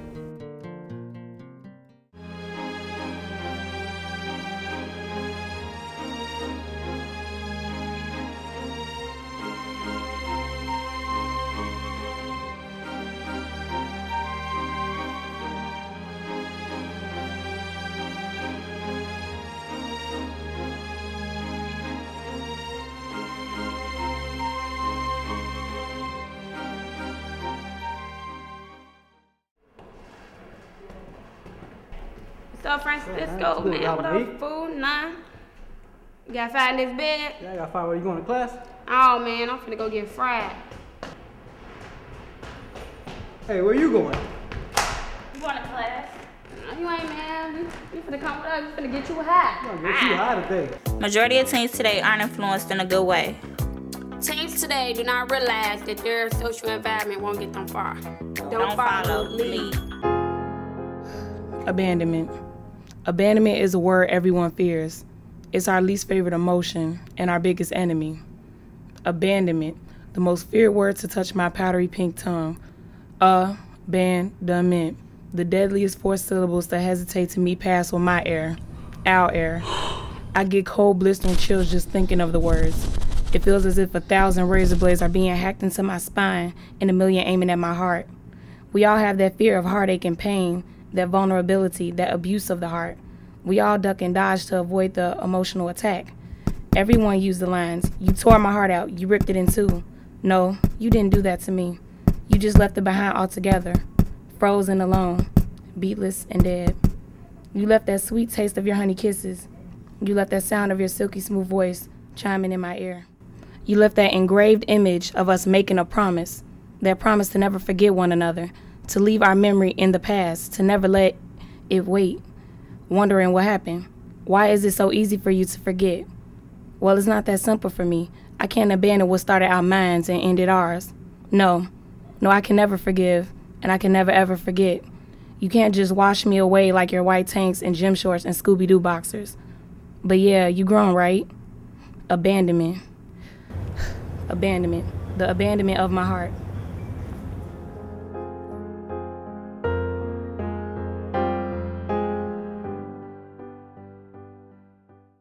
Hello, my name is Latoya Thomas. I'm a junior at North Lawndale College Prep. My name is Lamar Allen. I am a junior at NLCP, and I'm currently on my way to be a senior.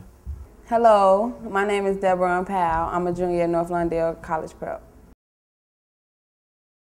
The teacher that make me smile would be Miss Ryan. Miss Borden. Mr. Wolf.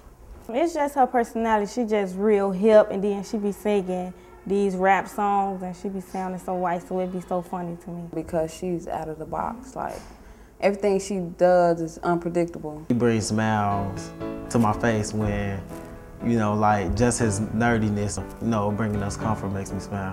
When I'm smiling, I feel joy in my heart. A time when I was upset, smiling really took away the negative because it made me forget about all my problems. All I thought about was being happy at that time. When I was mad, smiling would take away the negative feeling because if I'm smiling, I just don't even thinking about what made me mad. It may come back, but then I been to forget what I was mad about.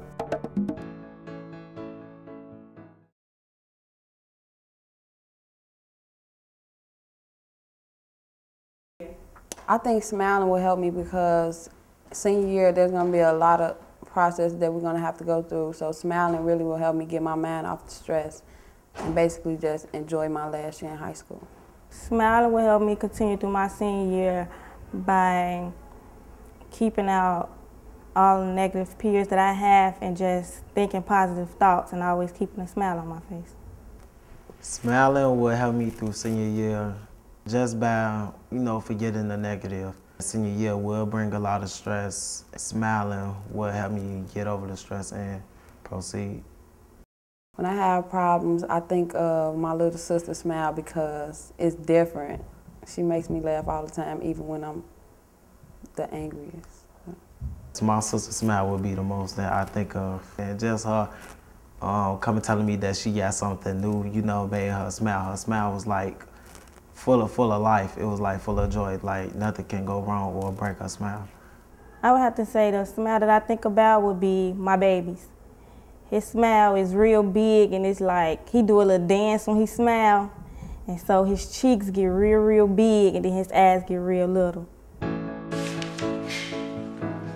What is your name?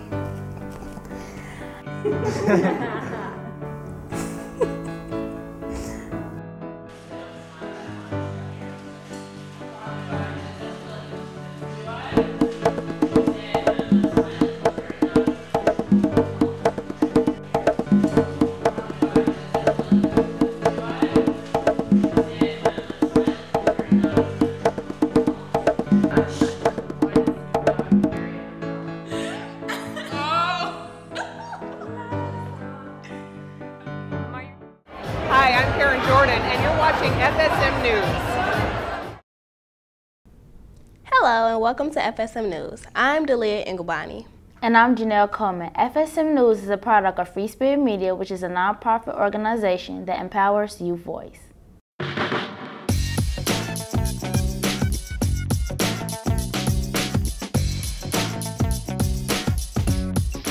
Game Changer Chicago helps teens learn about STIs through fun activities.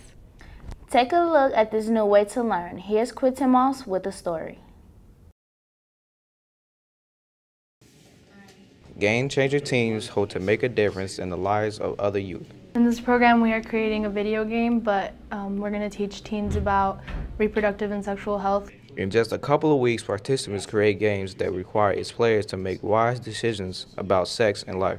In one game, a married girl finds out she has chlamydia. You're gonna have different clues on basically how to guide her. You, as the gamer, you're gonna decide whether she should stay or she should go back with her family. In the process of making these games, the youth gain knowledge in the latest technology. They're learning, for instance, Photoshop, Final Cut Pro, learning how to make games using Flash, using web, HTML. We worked on a lot of different things, mostly just like photo, video, audio, and like everyone does filming and everyone does little pictures. The games are not just for teens who make them. Game Changers plan to make it available to others. It's going to be a computer game, so you would play it on your computer, and then the audience would probably be teenagers and probably like 12-year-olds, but older people too. Students enjoy the program so much that they will recommend it to others. It's fun, really. You know, I'm not sure have anyone like really designed the game in their life. I mean, it's something new, something to look forward to. It's a fun experience to create a game, and you also learn about things that you didn't know, like AIDS and the kinds of different STDs and things like that. Brainstorming for hours and testing the games until they're perfect takes a lot of work, but the Game Changer youth are excited to make a difference. Reported for FSM News, I'm Quentin Moss. There's a very interesting program by the name of Now Is the Time. Up next, in our Did You Know segment, we will introduce you to a program that has media and theater for teens. Stay tuned.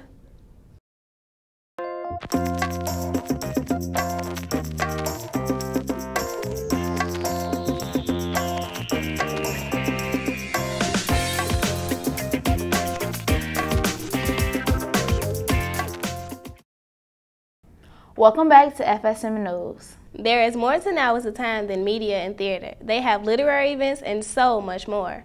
Here's more on the story. Did you know that Now Is the Time is a citywide program that encourages the youth to make a positive change in the community? Through theater and other art forms, Now Is the Time aims to stop youth violence and intolerance. They offer workshops for educators, media making for teens, theater classes for teens, and so much more.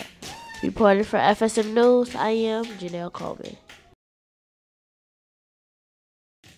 Teens who are a part of Looking Glass Theater come together from different parts of the city and suburbs to make a change. Looking Glass Lab is a great place. It's a lot of fun and you have to be really serious and into it. It's a theater program, but getting teens' perspectives. Teens use theater as a way to express themselves. When I got into theater, it just like opened me up and I found what I really love to do. It gave me a chance to explore different things and meet new people. Teens in the Looking Glass Lab are creating an original piece of theater based on the theme youth violence. It's something that's been growing a lot in the community, whether you're in the city or whether you're in the suburbs, whether you're in Ohio. I mean, there's youth violence everywhere, and I think it's a problem that needs to be addressed. They want to see change in their community. Really look at our communities. Look at the different gaps in the communities. Why is it that one community has everything and then this community has nothing? The instructors hope that their teens gain many things from the program. I hope that they're able to, you know, just learn each other's lives a little bit and figure out how youth violence exists in their different worlds. I hope that they realize that theater and being an artist of any kind is a channel and a vehicle for social change, and that it's a way to confront things and be political and express yourself and to grow, and that you can make an impact with the art that you make. Art is not always just for something to entertain us or to give beauty to the world. It can also change the way we think, the way we perceive things, and the way that we interact with others. Reporting for FSM News, I am Janelle Coleman. At U-Media, teens get a chance to create their own style by participating in a fashion dump challenge. The fashion program gives teens the opportunity to put their creative ideas to the test. Here's the story. The High Fashion Dump Challenge was designed to get teens involved in many aspects of the fashion industry and to spark more programs in other cities. Basically as a way to on-ramp kids into, the fashion design industry, both as designers, but also, documentarians, bloggers. During the High Fashion Dump, the teens create styles using clothing from a thrift shop. In this case, we're reimagining thrift store, recycled clothes, and kids are gonna take this dump of clothes here and refashion them on these dress forms and come up with some really cool creative ideas. The teens got together in groups and created their very own unique styles. I put together an outfit on a mannequin, but it was with just 2 t-shirts and we had to pin it all together, and it turned out to be pretty cute. I put together this ball gown kind of swoop-de-whoop kind of outfit. It just went along with some layers and stuff. The teens had various reasons for their creations. Real eerie, gloomy looking house that sat in this cemetery. I just kind of thought of an outfit out of my head that I saw today on the street. Some participants found the challenge to be difficult and others had no problem. It was pretty challenging because I'm not used to thinking upside down and how things aren't supposed to go together. In the end, students received the reality check on the fashion industry. I learned the creative process of fashion designers. I never knew what it was till today, so I also learned I'm pretty good at design and stuff. Reporting for FSM News, I'm Delia Ngubani.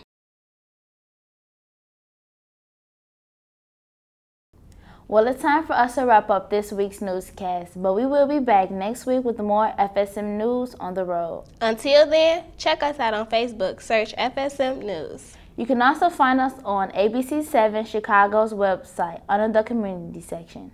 Have a great week. 3, 2, 1, that's a wrap. What are you doing this again? Nothing, just going to the banquet. How about you? Same thing. Game Changer helps teens learn about STIs through fun activities. What was that?